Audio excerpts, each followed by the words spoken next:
Friends, welcome to my channel. ಇವತ್ತು ನಾನು ನುಗ್ಗೆ ಸೊಪ್ಪಿನ ಬೋಂಡ ಮಾಡ್ತಾಯಿದ್ದೀನಿ. ತುಂಬ ರುಚಿಯಾಗಿ ಕ್ರಿಸ್ಪಿಯಾಗಿರುತ್ತೆ. ಬನ್ನಿ ಹೇಗೆ ಮಾಡೋದು ಅಂತ ತೋರಿಸ್ತೀನಿ. ಈ ರೀತಿ ಟಿಪ್ಸ್ನ ಫಾಲೋ ಮಾಡಿ ಮತ್ತೆ ಮತ್ತೆ ತಿನ್ನಬೇಕು ಅಂತ ತುಂಬ ರುಚಿಯಾಗಿರುತ್ತೆ. ಬನ್ನಿ ಹೇಗೆ ಮಾಡೋದು ಅಂತ ತೋರಿಸ್ತೀನಿ. ನುಗ್ಗೆ ಸೊಪ್ಪು ತೊಗೊಂಡಿದ್ದೀನಿ, ನೀಟಾಗಿ ಬಿಡಿಸಿರೋದು. ಎಲೆ ಬಿಡಿಸ್ಕೋಬೇಕು. ಕಡಲೆ ಹಿಟ್ಟು ತೊಗೊಂಡಿದ್ದೀನಿ, ಕರಿಬೇವು ತೊಗೊಂಡಿದ್ದೀನಿ, ಬೆಳ್ಳುಳ್ಳಿ, ಖಾರಕ್ಕೆ 7ರಿಂದ 8 ಆಗುವಷ್ಟು ಹಸಿಮೆಣಸಿನ್ಕಾಯಿ ತೊಗೊಂಡಿದ್ದೀನಿ, ಈರುಳ್ಳಿ, ಒಂದು ಚಿಟಿಕೆ ಸೋಡಾ ತೊಗೊಂಡಿದ್ದೀನಿ, 4 ದೊಡ್ಡ ಈರುಳ್ಳಿ ಕಟ್ ಮಾಡಿರೋವಂಥದ್ದು, 1 ಸ್ಪೂನ್ ಬೆಣ್ಣೆ, ರುಚಿಗೆ ತಕ್ಕಷ್ಟು ಉಪ್ಪು, 1 ಸ್ಪೂನ್ ಶುಂಠಿ ಬೆಳ್ಳುಳ್ಳಿ ಪೇಸ್ಟು, ಎಣ್ಣೆ. ಬೌಲ್ಗೆ ಈರುಳ್ಳಿ ಸೇರಿಸ್ತಾ ಇದ್ದೀನಿ, ಕರಿಬೇವು ಸೇರಿಸ್ತಾ ಇದ್ದೀನಿ, ಬೆಳ್ಳುಳ್ಳಿ ಸೇರಿಸ್ತಾ ಇದ್ದೀನಿ, ನೀಟಾಗಿ ಜಜ್ಕೊಂಡಿರೋದು, ಹಸಿಮೆಣಸಿನ್ಕಾಯಿ ಸೇರಿಸ್ತಾ ಇದ್ದೀನಿ. ನಂತರ ಸ್ವಲ್ಪ ಉಪ್ಪು ಹಾಕ್ಕೊಂಡು ಸ್ವಲ್ಪನೇ ಹಾಕ್ತಾಯಿದ್ದೀನಿ. ಇದನ್ನ ಈ ರೀತಿ ಚೆನ್ನಾಗಿ ಮಿಕ್ಸ್ ಮಾಡಿಕೊಂಡ್ರೆ ಉಪ್ಪು ಖಾರ ಚೆನ್ನಾಗಿ ಹಿಡಿಯುತ್ತೆ ಅಂತ ನಾನು ಈ ರೀತಿ ಮಿಕ್ಸ್ ಮಾಡ್ತಾಯಿದ್ದೀನಿ.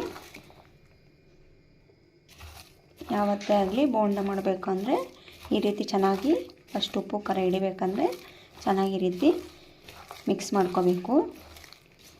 ನಂತರ ಇದಕ್ಕೆ ನುಗ್ಗೆ ಸೊಪ್ಪು ಸೇರಿಸ್ತಾ ಇದ್ದೀನಿ. ಈಗ ಶುಂಠಿ ಬೆಳ್ಳುಳ್ಳಿ ಪೇಸ್ಟ್ ಸೇರಿಸ್ತಾ ಇದ್ದೀನಿ. ಈಗ ಕಡಲೆ ಹಿಟ್ಟು ಸೇರಿಸ್ತಾ ಇದ್ದೀನಿ. ನಾನು 1 ಬೌಲ್ ಆಗುವಷ್ಟು ಹಾಕ್ತಾಯಿದ್ದೀನಿ ನಾನು. ಈಗ ಬಟರ್ ಸೇರಿಸ್ತಾ ಇದ್ದೀನಿ. ನೀಟಾಗಿ ಮಿಕ್ಸ್ ಮಾಡ್ಕೋಬೇಕು. ನಾನು ಬಟರ್ ಏನಕ್ಕಂದರೆ ಸೇರಿಸಿರೋದು ಕ್ರಿಸ್ಪಿಯಾಗಿ ಬೋಂಡ ತುಂಬ ಚೆನ್ನಾಗಿ ಬರುತ್ತೆ. ಪಕೋಡ ಥರ ಆದರೆ ಇನ್ನೂ ಚೆನ್ನಾಗಿ ಬರುತ್ತೆ. ಬೋಂಡಾಗೂ ಅಷ್ಟೇ, ಪಕೋಡಾಗೂ ಅಷ್ಟೇ ಸ್ವಲ್ಪ ಬಟರ್ ಆ್ಯಡ್ ಮಾಡ್ಕೋಬೇಕು. ತುಂಬ ರುಚಿಯಾಗಿರುತ್ತೆ ಮತ್ತು ಕ್ರಿಸ್ಪಿಯಾಗಿ ಟೇಸ್ಟಿಯಾಗಿರುತ್ತೆ. ಈಗ ಸ್ವಲ್ಪ ರುಚಿಗೆ ತಕ್ಕಷ್ಟು ಉಪ್ಪು ಸೇರಿಸ್ತಾ ಇದ್ದೀನಿ. ರುಚಿ ನೋಡಿಕೊಂಡು ಉಪ್ಪು ಹಾಕ್ಕೋಬೇಕು. ಈಗ ಸ್ವಲ್ಪನೇ ನೀರು ಹಾಕ್ಕೊಂಡು ಮಿಕ್ಸ್ ಮಾಡ್ಕೊತಾ ಇದ್ದೀನಿ. ನಾವು ಜಾಸ್ತಿ ನೀರು ಹಾಕ್ಬಾರ್ದು. ನೀರು ಹಾಕಿದ್ರೆ ಈರುಳ್ಳಿಯಲ್ಲಿ ನೆನೆಸಿಡ್ತೀರಲ್ಲ ಅವಾಗೆಲ್ಲ ನೀರು ಬಿಟ್ಕೊಬಿಡ್ತೈತೆ. ಈಗ ಇದಕ್ಕೆ ಸ್ವಲ್ಪ ಸೋಡಾ ಸೇರಿಸ್ತಾ ಇದ್ದೀನಿ. ಸೋಡಾ ಪುಡಿ ಜಾಸ್ತಿ ಹಾಕಿದ್ರೆ ಎಣ್ಣೆ ಜಾಸ್ತಿ ಹಿಡಿಯುತ್ತೆ ಅಂತ ಸ್ವಲ್ಪನೇ ಹಾಕ್ಕೋತಾ ಇದ್ದೀನಿ. ಬಟರ್ ಹಾಕಿರೋದ್ರಿಂದ ಸ್ವಲ್ಪ ಕಡಿಮೆನೇ ಯೂಸ್ ಮಾಡಬೇಕು ಸೋಡಾ.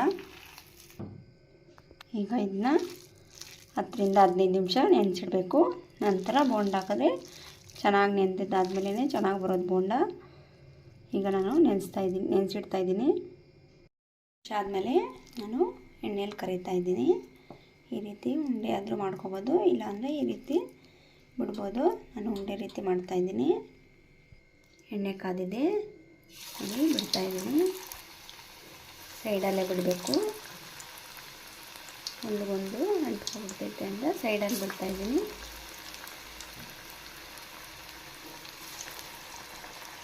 ಲೋ ಫ್ಲೇಮಲ್ಲಿ ಚೆನ್ನಾಗಿ ಬೇಯಿಸ್ಕೋಬೇಕು.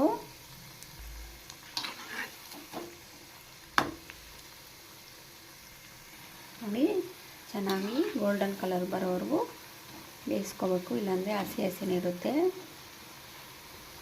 ಈಗ ಪ್ಲೇಟ್ಗೆ ಸರ್ವ್ ಮಾಡೋಣ. ತೆಗಿತಾ ಇದ್ದೀನಿ ನಾನು. ನೋಡಿದ್ರಲ್ಲ ಫ್ರೆಂಡ್ಸ್, ನುಗ್ಗೆ ಸೊಪ್ಪಿನ ಬೋಂಡ ತುಂಬ ರುಚಿಯಾಗಿರುತ್ತೆ. ನೀವೊಂದ್ಸರಿ ಟ್ರೈ ಮಾಡಿ. ತುಂಬ ಟೇಸ್ಟಿಯಾಗಿ ಕ್ರಿಸ್ಪಿಯಾಗಿ ಬರುತ್ತೆ. ಒಂದ್ಸರಿ ಟ್ರೈ ಮಾಡಿ. ಹಾಗೆ ನೀವು ಹೇಗೆ ಮಾಡಿದ್ದೀರಾ ಅಂತ ಕಾಮೆಂಟ್ ಮಾಡಿ. Thank you friends.